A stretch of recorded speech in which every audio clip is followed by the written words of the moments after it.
短短的几天当中，你弹了3次钢琴，但是都没有被白小年藏在钢琴当中的刀片割破手指。李上校，帮我算算。这无关概率，只是我的运气太好，他的运气太差。一架钢琴有3个声部，88个琴键。他为了隐藏，应该是把刀片埋在了低音部的某个琴键的中间，而我弹的那几支曲子，刚好没有弹到那一部分的低音部。既然你的赌运这么好，那我就再给你一次机会。3颗氰化钾，1颗是假的，2颗是真的，活着的概率33%。要么告诉我老枪是谁，要么选一颗吃下去。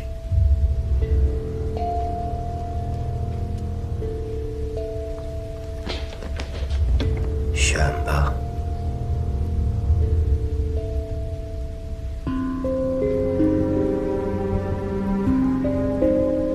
李上校，你刚才那个故事十分周密，十分动听，让我听了非常高兴，所以我才又给了你一次选择的机会。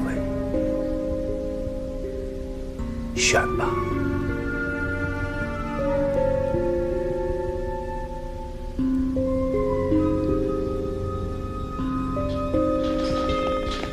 等一下。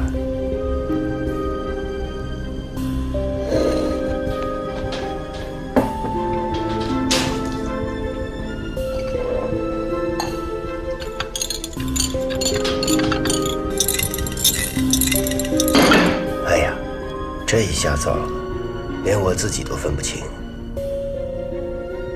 哪个才是唯一的活路。既然智力就是最可靠的运气，像李上校这样天才的智力都靠不住的话，那我劝你还是……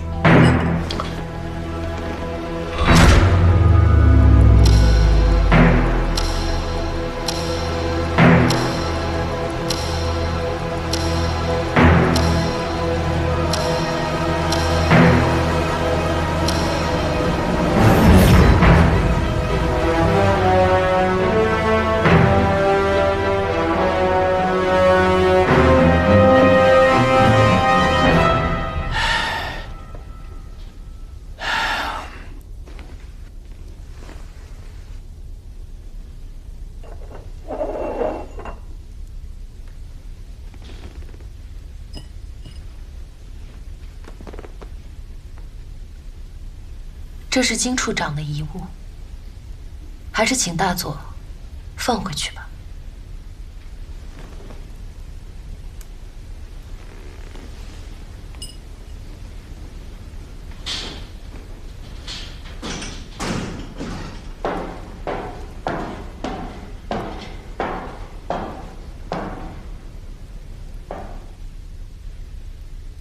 大佐，如果我没有记错，氰化钾的密度每立方厘米1.85克。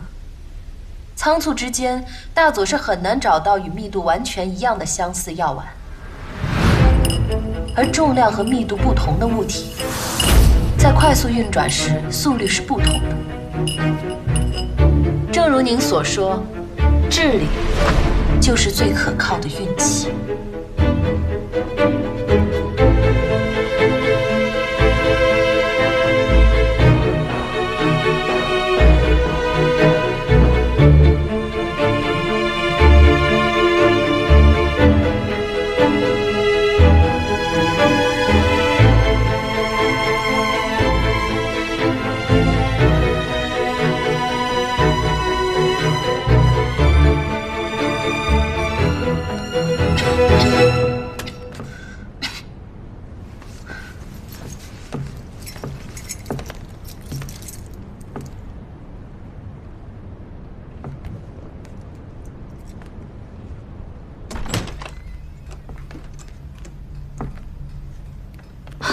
玉姐，我真担心你回不来。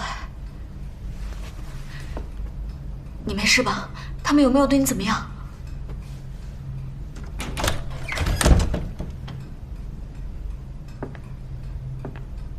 氰化物检验剂的味道。王天香带来查过了。王天香说你在屋子里放了氰化钾，毒死了那个杂工，所以你是老鬼。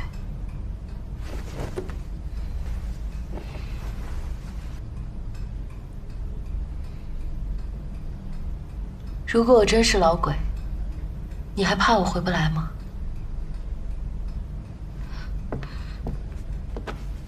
我不在乎你是不是老鬼，我只是关心我的玉姐。难道你不是应该这么想？如果我被确认是老鬼，你就可以安全回家了。可是同样的道理，如果我被确定是老鬼，你也可以走出囚庄。可是你愿意吗？好了，睡了，累了。玉姐，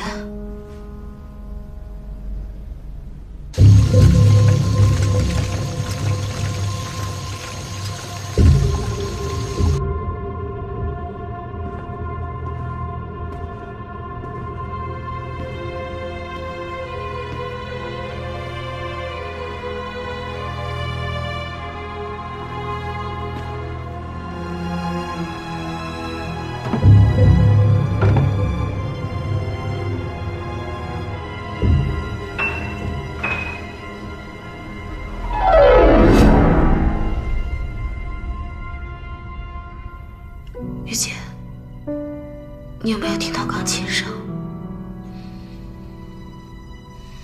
应该是龙川大佐吧？你怎么知道的？睡吧。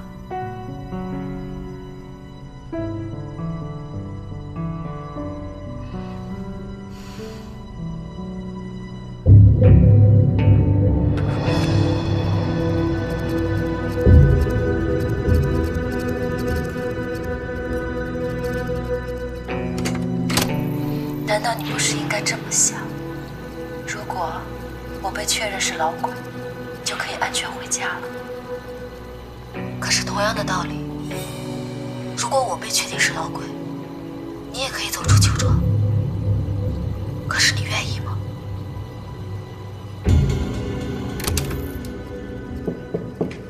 大佐，进来。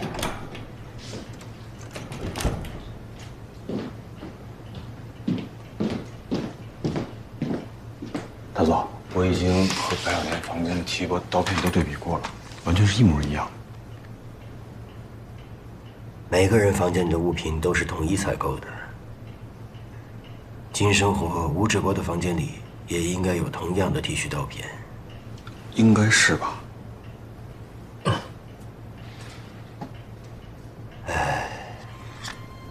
？Valet， 英国牌子，大街上都是。就连女人也会买这个牌子的剃须刀片，剃掉身上的汗毛。那就是说，还是李宁玉干的？也许是，也许不是。李宁玉给了我一个无懈可击的逻辑，但现实不是小说。揭穿龙之介可以用一个严密的逻辑编织一个故事，但是间谍是不会遵循逻辑的，往往给出的逻辑越严密，就越不真实。大佐，您怎么说的？我越来越听不懂了。你不必听懂。你看，李宁玉像不像这枚刀片？单薄、脆弱，实际它锋锐无比，杀机无限。好啊，就让我们用这枚最锋利的刀片，攻破他们那个牢固的组织吧。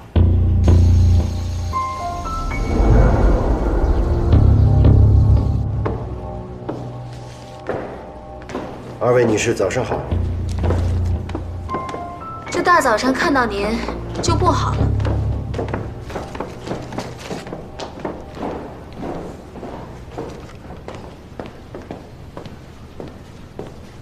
劳烦大佐久等，失礼了。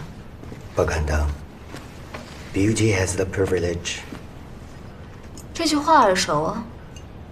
像顾上尉这样的大美人，一定听了不少。不，是金处长对我说的。是啊，人去楼空，二位女士多愁善感，我担心你们会触景生情，所以专门下来陪二位美人共进早餐。那就不必了，就请大佐把案子赶快调查清楚，早点放我们回家，总比在这陪吃陪喝强多了。看来顾上尉着急了，不止你着急，鸡鸣寺那边也着急了。一大早我就接到了军部司令部的电话，据说是汪主席的情面。听说顾副会长跟汪主席交情颇深呢。爸爸的交情是深，可是这汪主席的面子还是不够大呀。不然的话，今天早上这顿早餐我应该在家吃啊。执行特殊任务，以顾副会长严格的家教，不应该如此担心吧？大佐，您的意思是，我和我父亲做贼心虚了？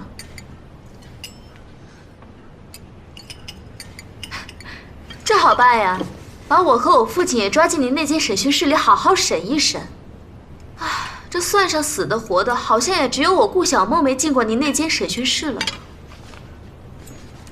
那倒不敢，顾长王打个喷嚏，整个宁沪杭地区的工业都得得重感冒。把这样的人请进别人的审讯室，那可真的是你死我活了。我听说大佐也爱赌博，若是能抓到顾明章这样的大特务、大阎王，赌上您的一条命，也值了吧？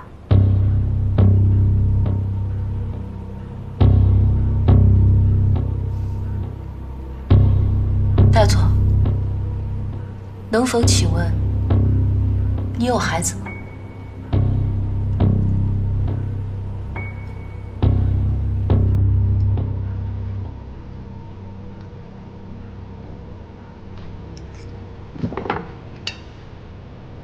有一个男孩，9岁零4个月，因为母亲死得早，所以就留在了日本。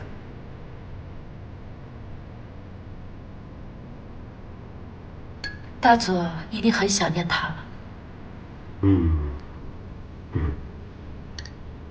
这边毕竟是战场，本土会安全一些。再加上有我老师来教养他，我相信他一定会长成一个真正的男人。中国有句老话，可怜天下父母心，一样都是抚养失去母亲的子女。大佐身为帝国军人，尚且不愿儿子踏入战场，千方百计保证他的安全，更何况是顾副会长这样的慈父。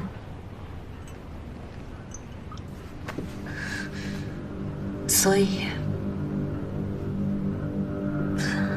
我不明白，李尚香，你怎么了？玉姐，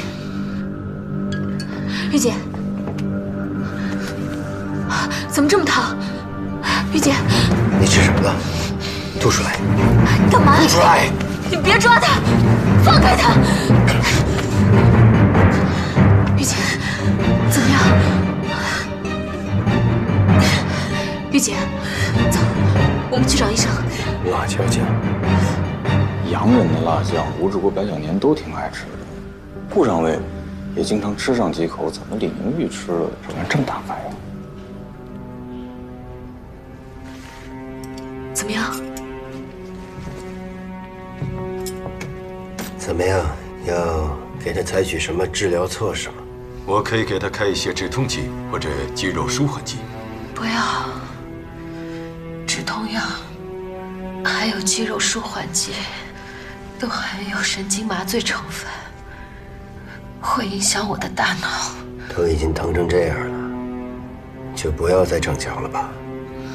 对啊，我们都被关进这个鬼地方这么久了，你还整什么墙啊？我宁可痛死，也不能失去我的大脑。你们日本的正露丸不是对胃痛很有效果吗？给我吃那个就好。李上校，虽然有时候西方人有些讨厌，但是西药的见效还是快些。大佐，我的生命还很长，不怕这点耽误。哼，把药给他吧。是。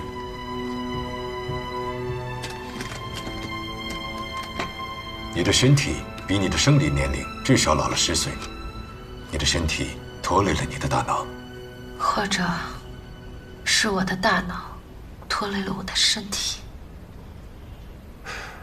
王处长，送2位女士回去休息吧。是。走。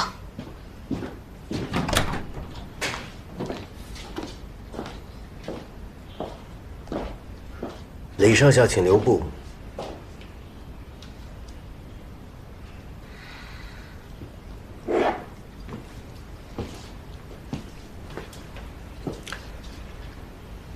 李上校平时坚决不饮酒，除了怕影响大脑，恐怕还有胃的原因吧。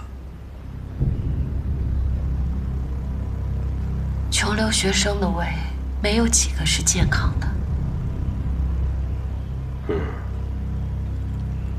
那就太奇怪了。今天早上，李上校为什么要吃这呛人的辣椒酱呢？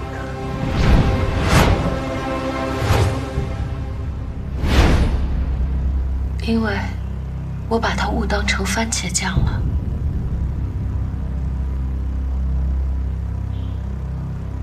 哦，回去好好休息吧。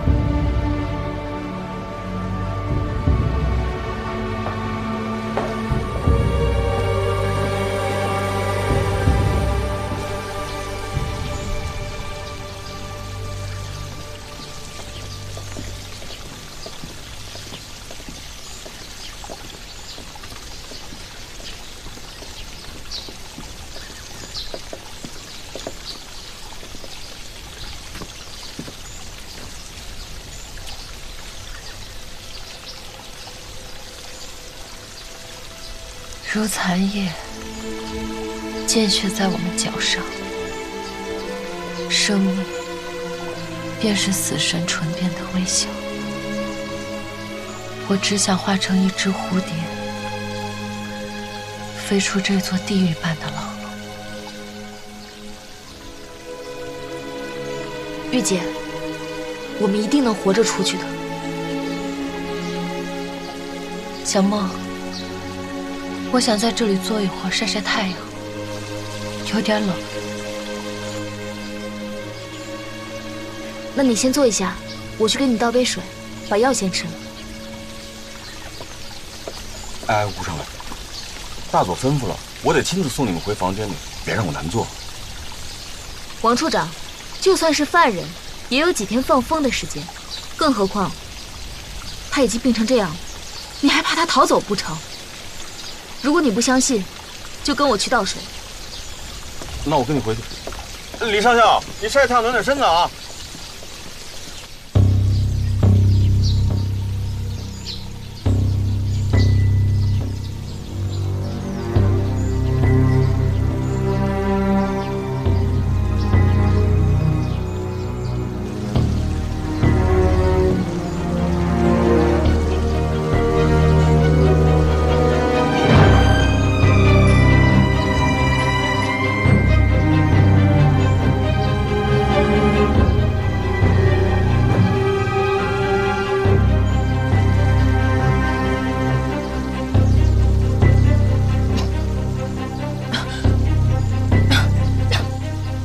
2个人，2条枪，一个地下党行动队就能闯进来。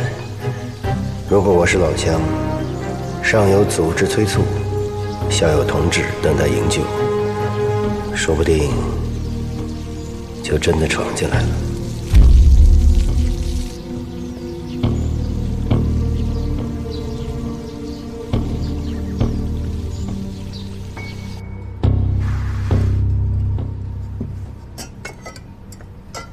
王处长，我呀是真的不明白你。你说，这论身份，从堂子爬到日本人身边，也算是飞黄腾达了。论手段，金生火、白小年一路血淋淋杀过来的人，也被你活活整死了。不敢这么说，不敢这么说。是他们违抗皇军。可你怎么那么不要脸？我还谈什么要不要脸？我这样的出身，第一是保命，再就是球场富贵，对吧？脸不脸面的不打紧。倒是顾小姐，您让我想不明白了。你这样的家世，这样的样貌，脑子有灵光，你怎么会干这不要命的事情呢？我骂王处长一句，你就说我不要命了？不是这个意思。我是说，这时候了，你还贴李宁玉那么近，你不是不要命吗？怎么说呀？我不怕告诉你，龙川大佐现在眼睛就盯在李宁玉身上了。你老跟他搞在一起，不是龙川大佐把你当成同党，那就是李宁玉把你当成他金蝉脱壳的替死鬼。你胡说！李科长，你来了。王处长，你说什么了？没说什么啊。你们俩。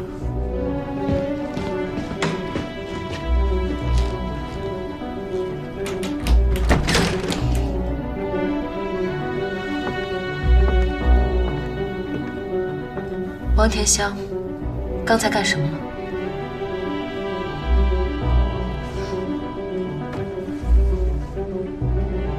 没什么。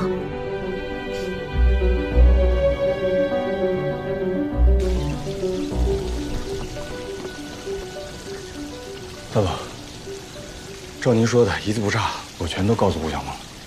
他说什么？什么都没说。我刚说完，李宁玉就进来了。那可太巧了。One little, two little, three little Indian, 4 little, 5 little, 6 little Indian, 7 little, 8 little, 9 little Indian, 10 little Indian boys. There was one. 好听。大佐，您唱的什么呀？10个印第安小男孩，一个英国女作家写的侦探小说，讲的是10个印第安小男孩来到了一个荒岛上，一个接一个被杀掉了，到了最后，整个岛上只剩下了2个人。王处长，你知道这故事的结局是怎么样的吗？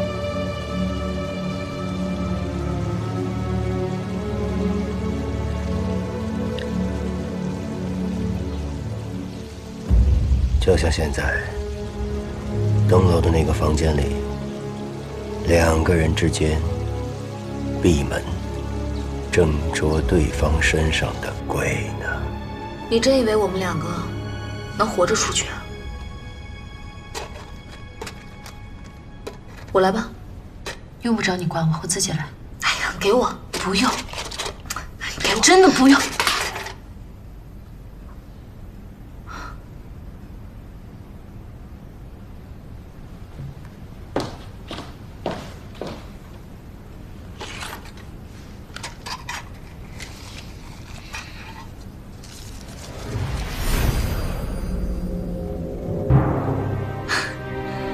怪不得你有把握自己能活着出去。你要诬陷我，对付吴志国的账终于又在我身上了，是吗？你胡说什么？这不是我写的，不是你是谁？那根蛛丝终于断了，马上去东楼，不能让任何一个死了。是。我们2个当中肯定有一个是鬼，不是你就是我。而龙川飞猿已经把所有的嫌疑都放在你的身上。所以你必须要推我出去，是吗？王天香已经告诉我，可是我不相信，我不相信我的御姐心会那么狠。我不想再分辨了。你要是不相信我，就去找龙川肥原告发我吧。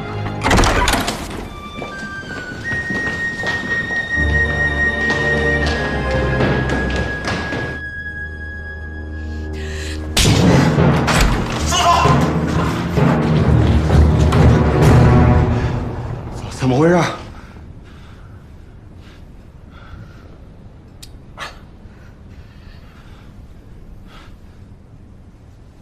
很简单，顾上尉企图把纸条塞进我的药盒里，想诬陷我。我怀疑他就是老鬼。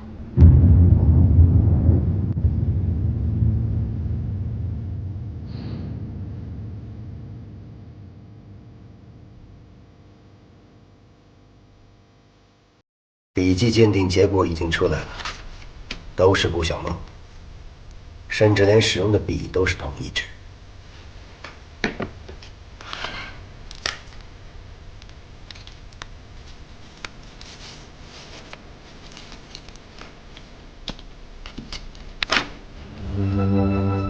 笔迹鉴定是我的又能怎样？他会素描，他对线条的把控能力超乎常人。想模仿谁的笔迹就能模仿谁的笔迹。顾小姐，我也愿意相信你。笔迹能模仿，笔总不能吧？那就更好解释了，因为我记得是他的钢笔。进来，碧姐，王田香给我的钢笔是坏的。我记得你进球庄的时候有多带一支钢笔进来。啊，那一次是他主动借我的钢笔。当时我就觉得很奇怪，这可是我的旧钢笔，用笔人的书写习惯和笔尖的磨损程度，可是会在笔迹鉴定中留下痕迹的。你就不怕？我当然不怕，如果我怕的话，我就不会过来管你借钢笔。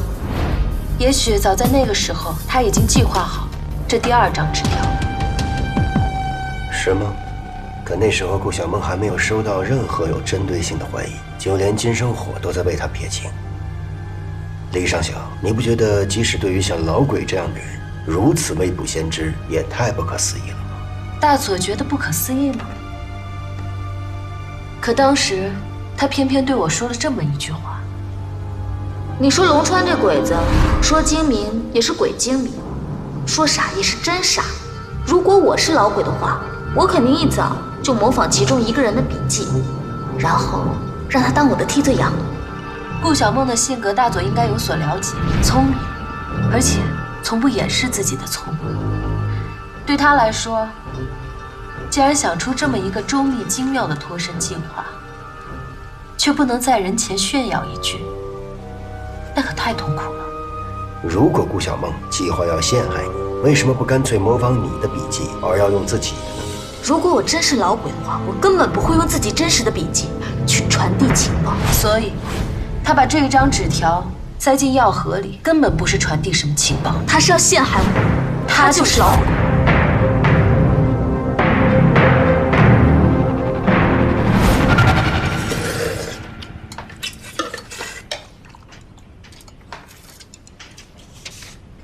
乱了，这全都乱套了。大佐，顾小梦说，纸条原来就在李宁玉的药盒里，她是无意中发现的。可是李宁玉说，是顾小梦趁他不注意，偷偷塞到他的药盒里。所以王处长现在认定是李宁玉诬陷顾小梦了。那是当然了，大佐，不是我有私心啊。你想想看，自打进了球庄，顾小梦对李宁玉是处处维护，哪怕发生刚才这件事，我进去的时候，顾小梦也没有指认他呀，反倒是李宁玉抢先一步咬了他一口。这又说明了什么呢？情义呀！如果他真是共产党，信仰高于一切，怎么会对身处敌对阵营的特务这么有情有义？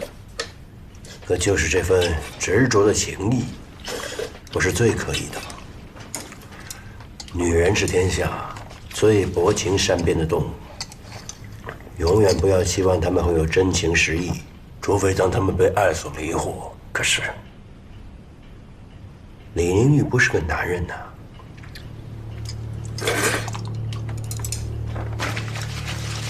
我把他们几个人的履历仔细地研究过，他们4个的档案都有可疑的地方，只有顾小梦的档案，每一个字都准确无误，简直比白纸还要纯洁啊！没有可疑，有什么可疑的？如果像李宁玉说的，顾小梦从一早就有了把他当做替死鬼的准备，那么这份重情重义，恰好是他最好的掩盖。可是大佐，如果真的是顾小梦诬陷李宁玉，那李宁玉不是太奇怪了吗？她的丈夫是假的，白小年想杀她，现在顾小梦又诬陷她，为什么每次她身上出现疑点，总能把自己撇得干干净净？李宁玉的疑点已经不在于说是谁把纸条放进药盒里，而是在药盒里的秘密被暴露之前，他在阳光下到底看到了什么？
李上校，你看这条鱼，跟上面鱼池里面的鱼有什么不同吗？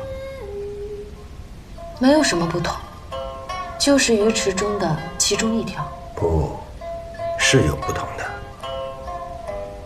亚马逊食人鲳原产于热带和亚热带的野外河域，不知道裘庄庄主采用了什么样的改良方式，居然能让它们在杭州市外的水中存活，而且体型更小，颜色更鲜艳。大概是因为人工干预引起的变异吧。它们新添了一个毛病，必须不停地游动，不然就会死。无恙光鲜，暗藏杀机，不动即死。这种职业病，倒有点像间谍。李上校真有趣，不错，他们确实很像间谍。只是间谍随风声而动，食人鲳随水流而动。可是用什么办法能够让鱼池的池水川流不息呢？很简单，在鱼池的底部开上2个口，一个口入水，一个口出水。奔渠哪得清如许，唯有源头活水来。李上校，朱熹的这2句诗，我背得对吗？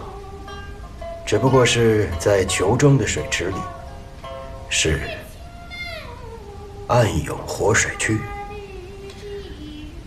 大佐，我还是不明白你说这些的意图。是吗？那就太奇怪了。以李上校一贯的业务能力，早就应该破译出这活水的妙处。你撒谎了！药盒里的纸条，不是为了诬陷谁，就是为了传递情报，呼叫你的上级组织来营救你。钱虎义在时，带你几乎看遍了球庄所有可疑之处，当然这当中也包括这个鱼池。你当时支开了顾小梦和王田香，坐在鱼池边，就是为了把这药盒扔进排水孔，好让它流出球庄。不过这从侧面也证明了那盒子里的纸条绝不是顾小梦塞进去的。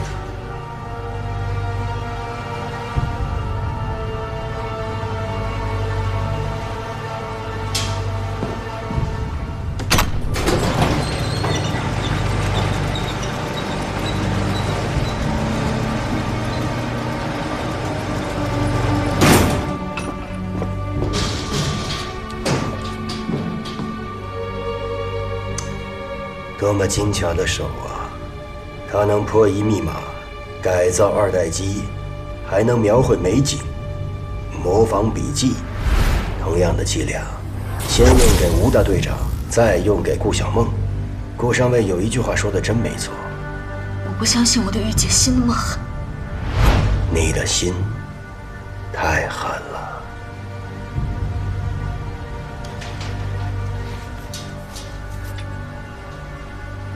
大佐不觉得你这个推测太荒谬了吗？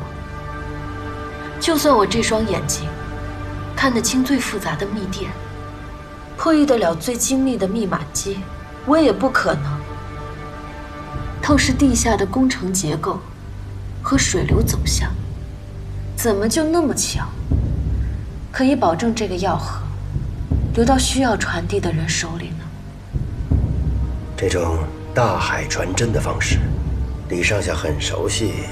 金圣贤，还记得吗？哪个职业间谍会这么蠢，在海上用漂流盒传递情报？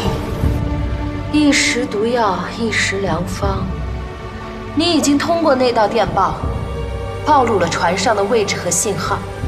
到了约定的时间，你把情报投入水中，他们自然就会来打捞。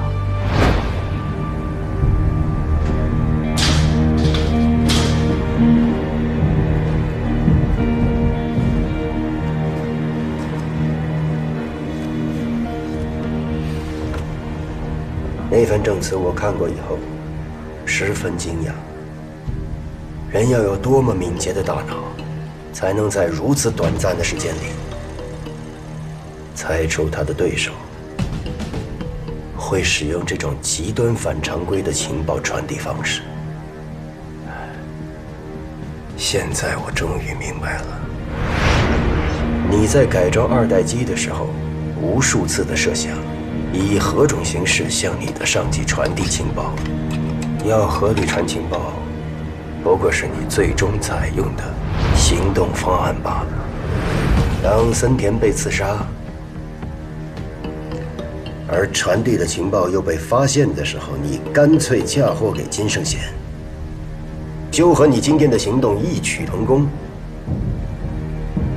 恐怕以后特务保密守则中要加一条，不准携带封闭性金属盒了。大佐的分析丝丝入口，可是归根结底，我并没有把药盒丢进鱼池啊。又来了，又是你的借口，又是你的迷宫一样的逻辑游戏。你现在说什么辩词，我都不会相信了。那似乎大佐只能利用仪器给我测谎，或者对我动刑。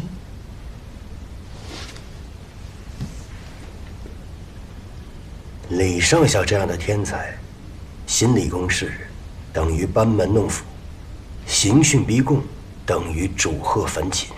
不过幸好我还是找到了专克天才的灵药。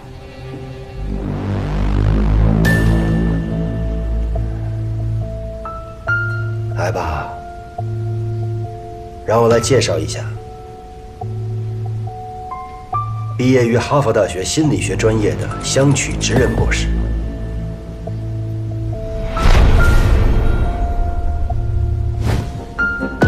他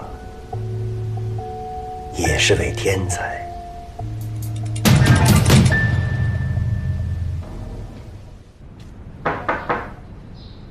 进来。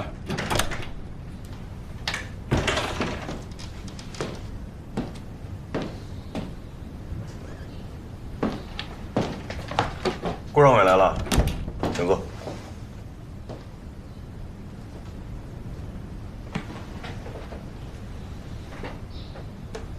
听王处长喊我顾上尉，我心就放下了一半。小小礼物不成敬意。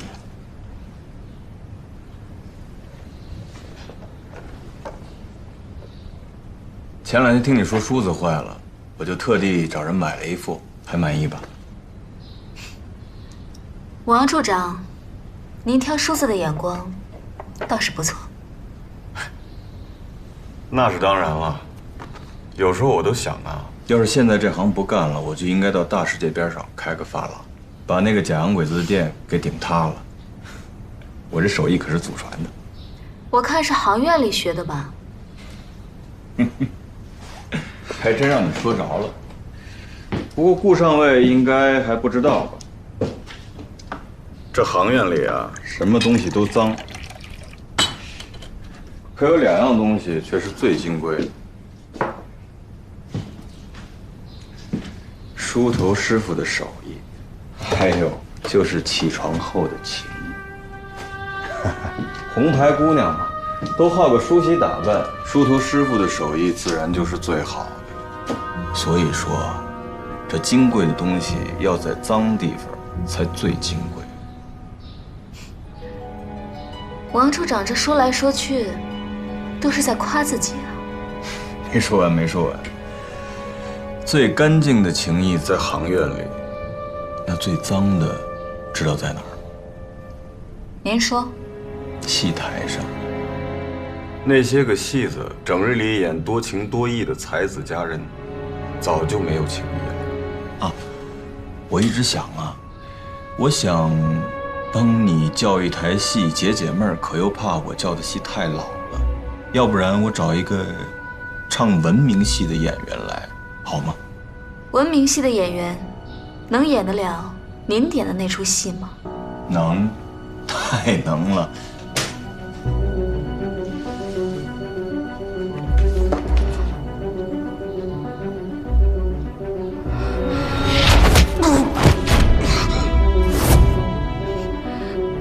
王天祥，你到底要干嘛？我就想看看顾上尉你的情谊在哪儿。线条优美，容量饱满，这是我见过最美丽又机敏的大脑。龙川大佐，谢谢你为我提供这样完美的研究素材，谢谢你。您真是太客气了，博士，请吧。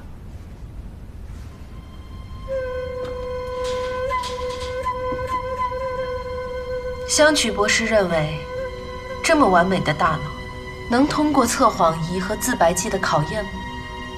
正常人对于陌生人突然控制头颅的入侵行为，身体的应激反应是非常抗拒的。但是方才李上校没有任何明显的应激反应，你的肌肉没有丝毫僵硬，你的瞳孔没有进一步紧缩，你甚至没有刻意隐藏自己的细微表情。所以，我可以得出结论，你是一个智商和自控能力都超常的人。测谎仪和自白剂对你是不会有效果的。听起来，香取博士像要放弃我了。不，测谎仪和自白剂说穿了就是作用于人的意识领域，而人的意识就好像是漂浮在海面上的冰山，能被自己看见和所控制的，其实只是海面上极小的部分。弗洛伊德的精神分析法。在弗洛伊德的理论里，意识的绝大部分就是隐藏在海面之下的潜意识，而潜意识又可以分为潜意识和无意识。因此，对一名职业间谍来说，只要他有能力控制自己一部分的身体动作和潜意识，要想通过测谎仪和自白剂并不难。然而，我相信最出色的间谍和最机敏的大脑也难以控制无意识，因为那里最终会泄露出我们全部的精神奥秘。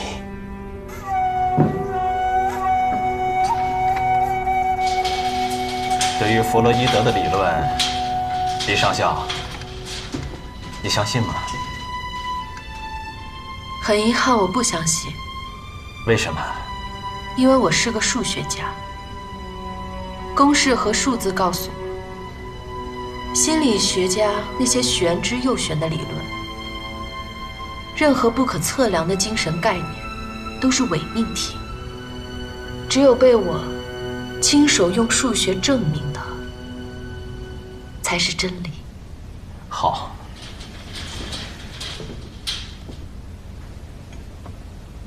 以你的数学常识来判断，我把这个金属球丢在这个仪器上面，将会发生什么事情？会在地心引力的作用下坠落，对吗？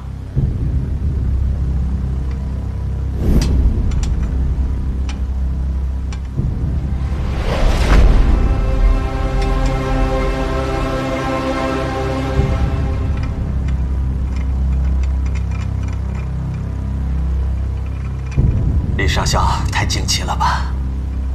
完全突破了你的大脑认知，对不对？你的数学，你的真理世界，完全被你的意识颠倒了，对吗？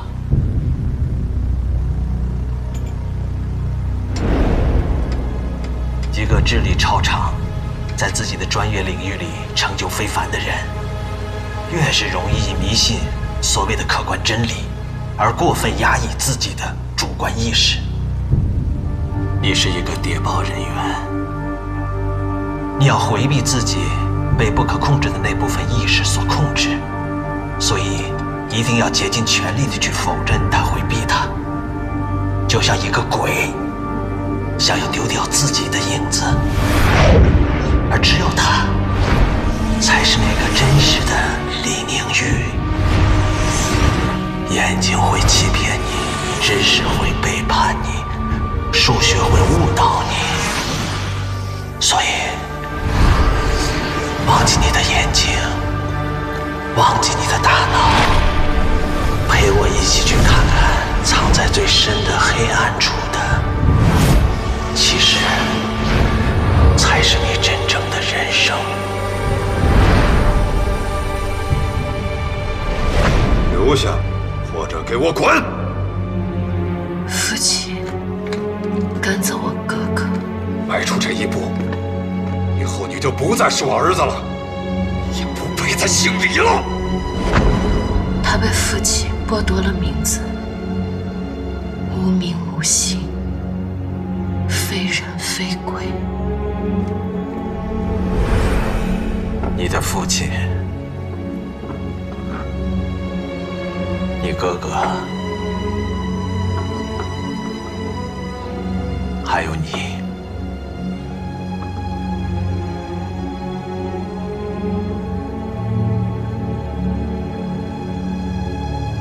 后来呢？他结婚了，是假夫妻。我对不起你，这种生死边缘的生活，在我身上结束了，却又在你身上开始了。你是我哥，从现在起，不再是了。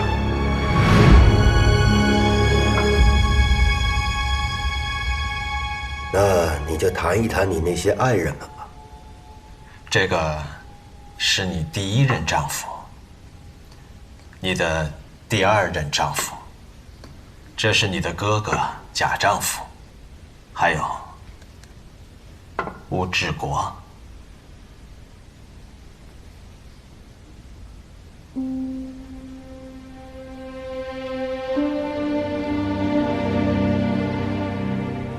我拿了他的钱，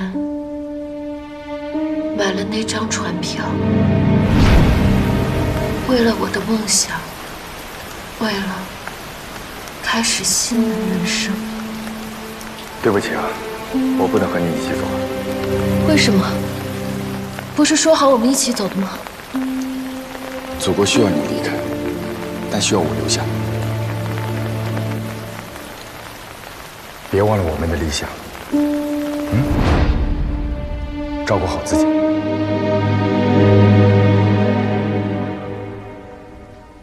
后来呢？后来，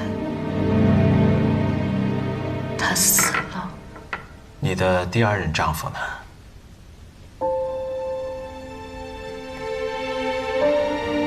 他也死了。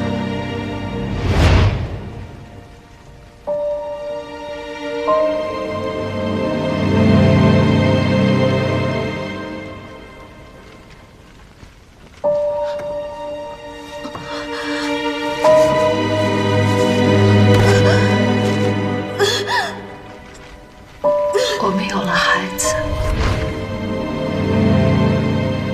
他却死了。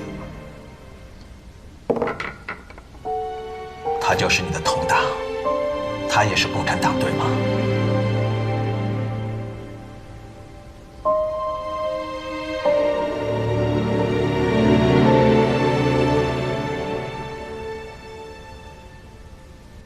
说一下这个吴志国吧。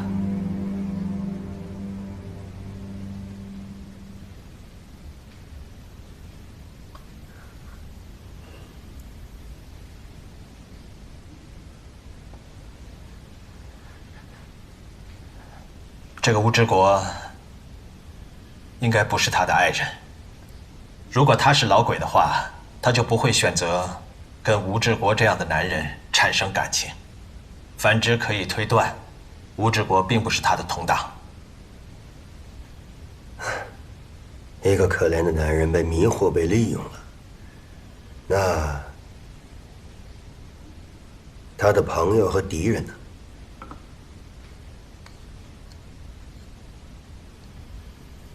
他叫顾小梦。他是你的同伴，对吗？参与了你的秘密，对吗？我希望以后的每一年生日，玉姐都可以陪我一起过。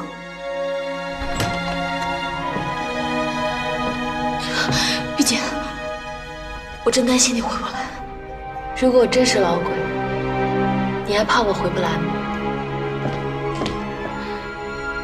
我不在乎你是不是老鬼，我只是关心我的玉姐。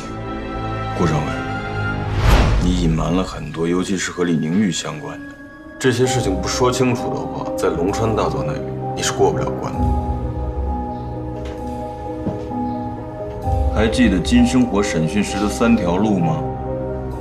你不出卖别人，早晚会被别人出卖。现在李宁玉还有机会把老鬼的嫌疑全都推到你头上。他当然有机会，因为我就是老鬼。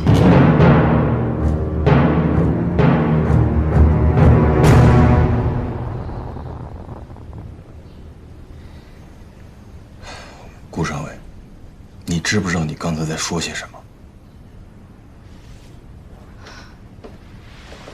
我当然知道，李宁玉、吴志国都不是老鬼。你们要找到共产党，就坐在你面前。龙川大佐刚刚才跟我说，女人是最薄情寡义的。永远不要希望他们会有真情实意，除非当他们被爱所迷惑。可是李宁玉不是个男人呐。如果像李宁玉说的，顾小梦从一早就有了把他当做替死鬼的准备，那么这份重情重义，恰好是他最好的掩盖。顾尚伟，你对你的那位御姐，还真是将心比明月呀。不过你和我都很清楚，自打进了裘庄之后，无论是笔迹鉴定、家属晚宴，还有毒发身亡的杂工，直到那个女共党何简竹被杀，这桩桩件件，你哪一项不是最清白、最干净的一个？现在你跳出来，要穿上老鬼的衣裳，给你的御姐顶罪，证据呢？王处长，你也阅案无数，我就问你，有多少案件到最后的真凶，就是一开始嫌疑最小的那个？不在少数。不过我从不以概率做判断的标准。好，那我就告诉你一个事实。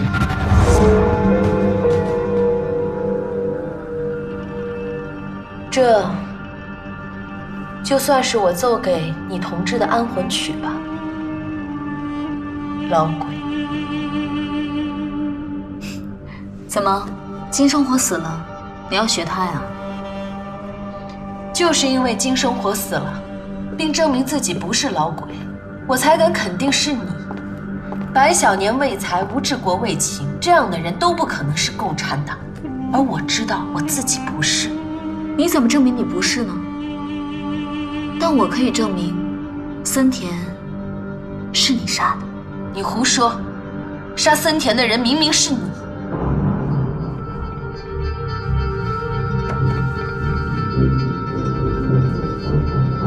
谁能证明？你想啊，金生火、白小年都死了，而吴志国嘛，肯定会为你说话。可是，以你们两个这种关系，他的证词越真，也就越假。这个时候，我就可以编造一个非常完美的谋杀计划，就说森田早就看出你是老鬼，所以你就改变计划，杀了他。如果是这样，那你就是早知道我杀了森田，还协助我掩盖。如果我因此被定为老鬼，你也脱不了同伙的嫌疑。协助你掩盖不过是因为司令部，如果你被认为是杀人凶手，我也难以逃脱。更何况我还可以证明，是你让我偷了金圣贤的药盒，栽赃陷害的。别忘了，二代安妮格玛姬只有你能复原。而大家都知道，自从进了裘庄，你就一直写写画画。我相信，在那10几平方的房子里，一定能找到二代安妮格玛姬的构造图。所以，只要能证明我是被你威胁利用，而不是同伙，这很简单。就因为被这件事情胁迫，吕宁玉就一直帮你掩护，不敢告发。一个100年难得一遇的密码天才，竟然被你这样一个初出茅庐的富家千金玩弄于股掌之中，怪不得连我都被你耍得团团转。所以，我能活到现在，也得感谢你。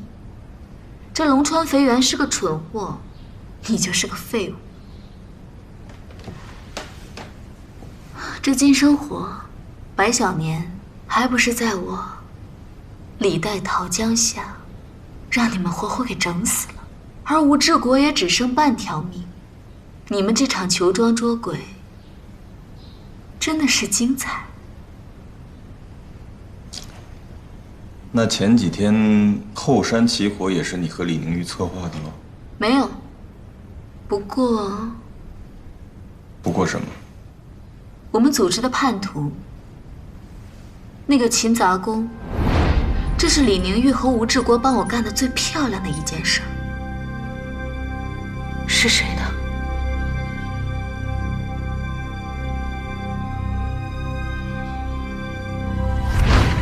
不对，吴志国浑身上下我都搜过，你们5个里头死的活的全都算上，只有白小年身上的氰化钾不见了，那个药丸应该是他的。没错，那氰化钾就是白小年的。白小年这么聪明的一个人，又和李宁玉有仇，他当然会千方百计地防着吴志国，怎么会让药丸落在吴志国手里呢？这药丸早就在吴志国手里了，而且就是在我们大家眼皮子底下拿走的。王处长，你也在。他们说谁呢你？住手！精彩，这太精彩了。那好，顾小姐或者说是老鬼，我能问你3个问题吗？您说。第一，打进了裘庄之后，处处被你胁迫威逼的李宁玉，怎么会说出那样的话？如果我被确认是老鬼，你就可以安全回家了。第二，就算李宁玉被你胁迫了，杀人不眨眼的吴大队有什么道理不直接活撕了你？还有第三，既然你是老鬼，是高级特工，药盒里的纸条为什么是你自己的笔迹？顾尚文，你可以回答，也可以不回答。同样的，你刚才那些话我可以听，也可以不听。但是我接下来要说的话，每一个字儿你都给我听好了，因为我接下来要说的话，只能在这个房间里，绝不能传出去。顾小萌，我没你想的那么傻，我可不好糊弄，龙川肥源就更不可能了。所以我拜托你，从今往后别再提你是老鬼这回事儿。退一万步说，就算你是能活着走出裘庄的，也只能是你顾小萌，绝不会是李宁玉。我和你的命都握在你手里，你好好想想吧。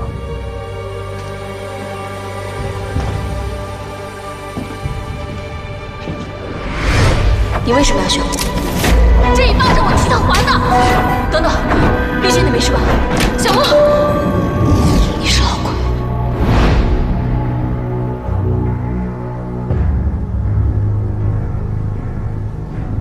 你要怎么把他救出裘庄去啊？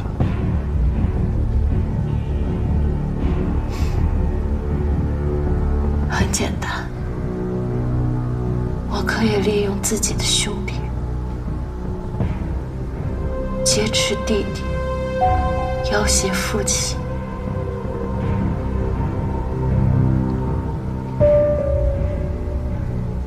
把他救出裘庄。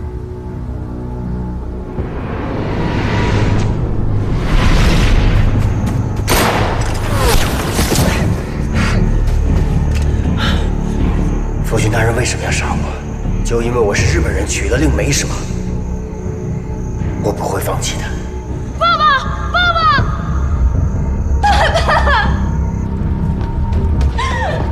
爸爸到底是怎么死的？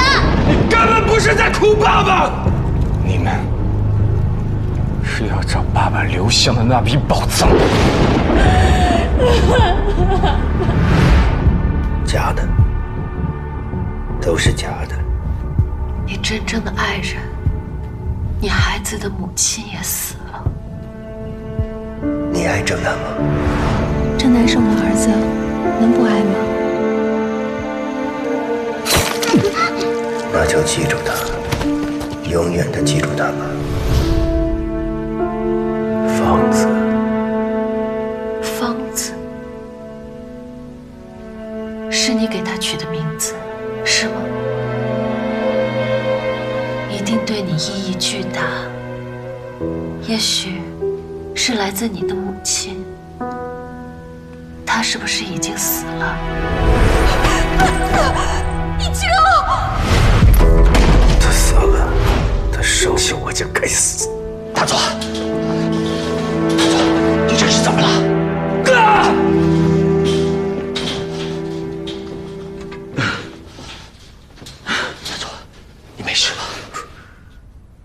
大佐只是太沉迷于香曲博士的催眠游戏了，他不知道，除了施展催眠的医生，在现场内的所有人都有可能被催眠，特别是当别人诉说经历与他隐瞒的秘密不谋而合时。大佐说过热爱文学，不知道有句王国维的诗，大佐是否听过？偶开天眼去红尘，可怜身世眼中人。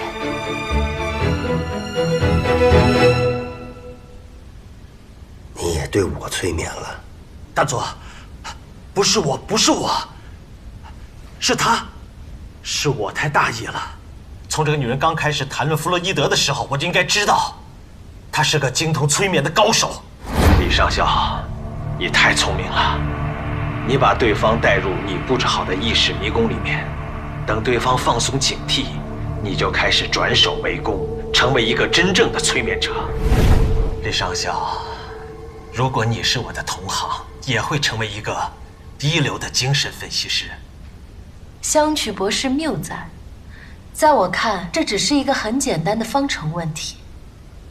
将未知数带入公式，运算、求证，得出答案，而答案，就像香曲博士所说的，藏在最深的黑暗处，才是我们真正的人生。大佐，再给我一次机会，这次我一定成功，一定成功！闭嘴！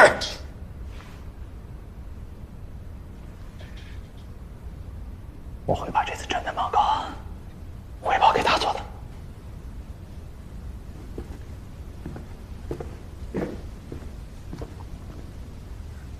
大佐为什么这么看着我？你为什么要这么做呢？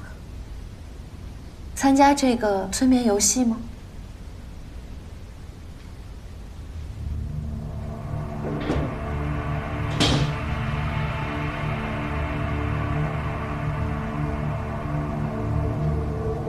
你这不是在催眠，你是在找死。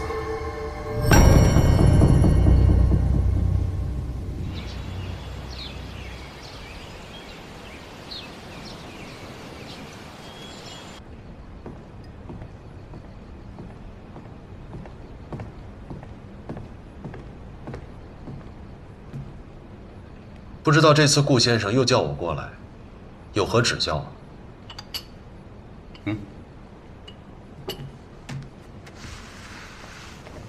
你叫郑天泽，今年37岁，顾氏传播公司总部的高级工程师。明天上午11点半的轮船，从上海启程，前往美国旧金山。为什么？你的真实身份已经暴露了，继续留在这里，只能成为李宁玉的安全威胁。顾先生是怕我成为李宁玉的威胁，还是对柜千金呢？对了，我正好有一件东西想给顾先生。这是28年前浙江省立第一中学的录取名单，这里面有个人的名字，你应该很熟悉，戴春风。潘先生，这是什么意思？戴局长原名戴春风。既然顾先生自称是海上的特工之王，怎么会连戴局长的曾用名讳都不知道呢？哎呀，我真是记不得了。君乘车我戴笠，他日相逢下车急。君提灯我跨马，他日相逢为君下。这首古歌谣，顾先生也不记得了吗？当然不会。乐歌谣，当年江浙一带的学童，个个都会念几句啊。据说当年戴春风之所以改名为戴笠，典故就出于此，目的是为了纪念在他患难之时，曾经搭救过他的一位恩师。我大胆猜测，这位轻裘快马的少年至交，大概就是当年资助过浙江省立第一中学的青年富商顾俊义先生，是不是啊？顾俊义先生，顾俊义确实是我的曾用名。潘先生仅凭着这首古歌谣，就能够判断我跟戴局长渊源匪浅。潘先生是在威胁我。大难当头，我们兄妹只求自保，还请顾先生看在我替你保守这个秘密的份上，告辞。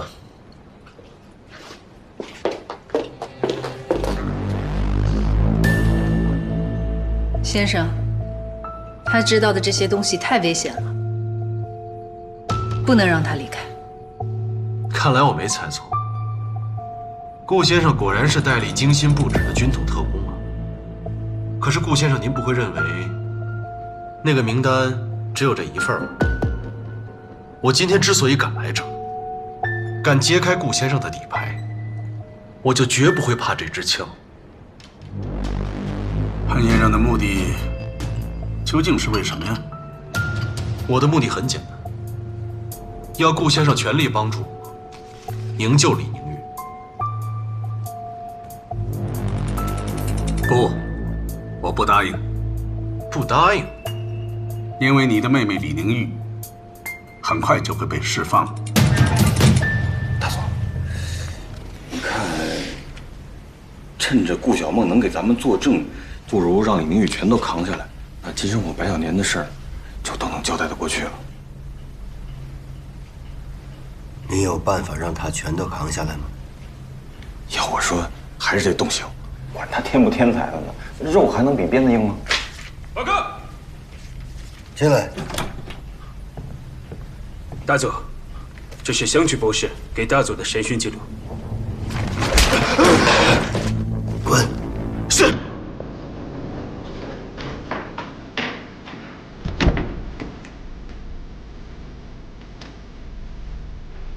动刑？你想过没有？刑讯的过程当中，李宁玉疯了，残了，我们怎么向上面交代？您得相信我手里有数。王处长，你是太心急了。没有啊。总部给的我的时间剩最后2天，现在还有1天。顾小梦和李宁玉图穷匕见，如果我们还找不到老鬼的真凭实据的话，他们2个人全都要送到总部去审。到时候，黄金屋、颜如玉就全都飞了。所以，你急了。大总，我承认我是有私心，可我这私心里边一多半都是为了您着急。您看啊，金生火死了，那就得罪76号了吧？啊，白小年的死，张司令也不会善罢甘休。吴志国死不死，他都是个大麻烦，对吧？所以李宁玉必须得坐实了，要不然松井司令、金陵寺哪头交代不过去啊？你真是为我想的周到啊！那现在，依你该怎么办呢？依我说，李宁玉就是老鬼，吴志国是他的同党，金生火是被李宁玉诬陷而死，白小年要告发他，被吴志国暗杀了。好计策啊！可是你知道松井司令最终要抓的是什么人吗？不是老鬼吗？不，是老鬼的上级，是中共地下党在宁沪杭地区的头号人物老姜，是老姜。松井司令是要掐断共党在华东地区的整个情报线。当然，你可以把李宁玉打成老鬼，把吴志国打成他的同党，但是抓不住老姜，你的命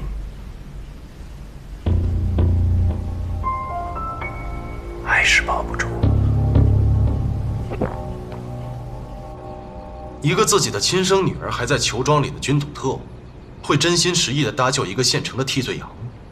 李宁玉的头脑装着2代恩尼格玛机的机密。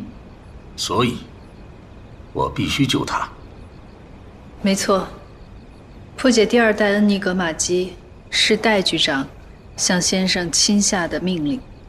戴局长已经向委员长立下了军令状，拿到2代机的结构图，继而进一步向英美交换军事和物资支援。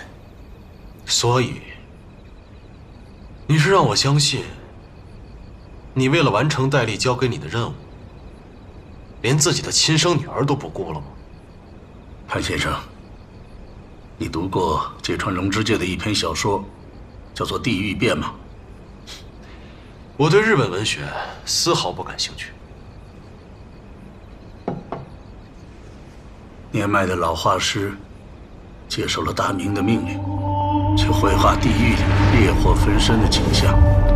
可惜他力所不逮，女儿身陷火海，他放弃了救他的女儿，拿起了画笔，终于完成了《地狱变》。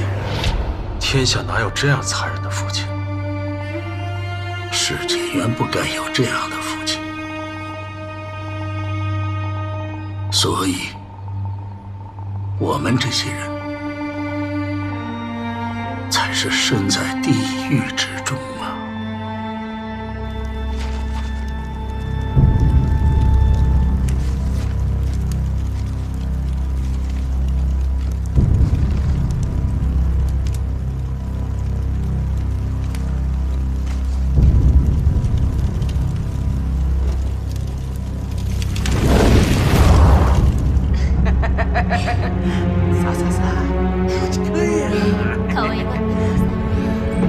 躲开！一郎，一郎，一郎！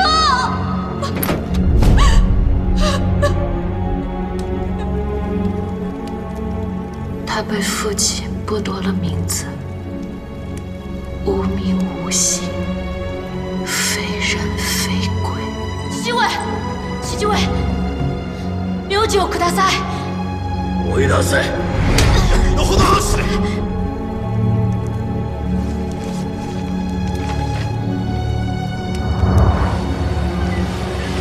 てめえ！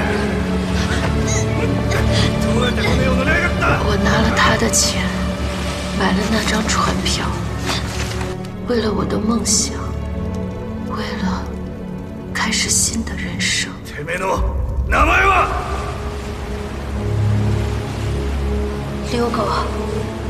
刘川一郎。偶开天眼去红尘，可怜身世眼中人。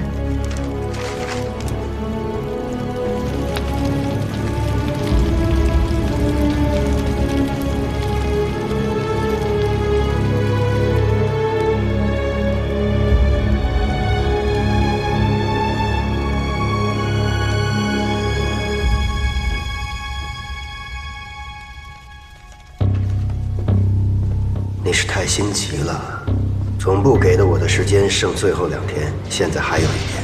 顾小梦和李宁玉图穷匕见，如果我们还找不到老鬼的真凭实据的话，他们2个人全都要送到总部去审，到时候黄金屋、颜如玉就全都废了。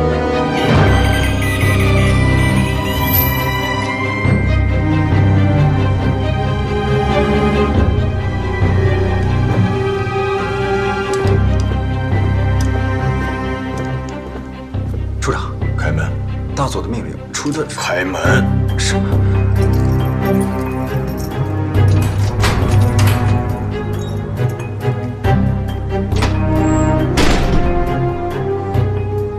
李丞相，我给你3分钟多1秒钟，我都不等。王处长想干什么？刚才龙川大佐审问你，你都交代了些什么？这你就应该问大佐了。李上校，看在咱们同事一场，我是在帮你。你应该很清楚，到了现在这个地步，你根本活不了。我劝你最好把知道的都告诉我，这样我还可以帮你死得干净一点。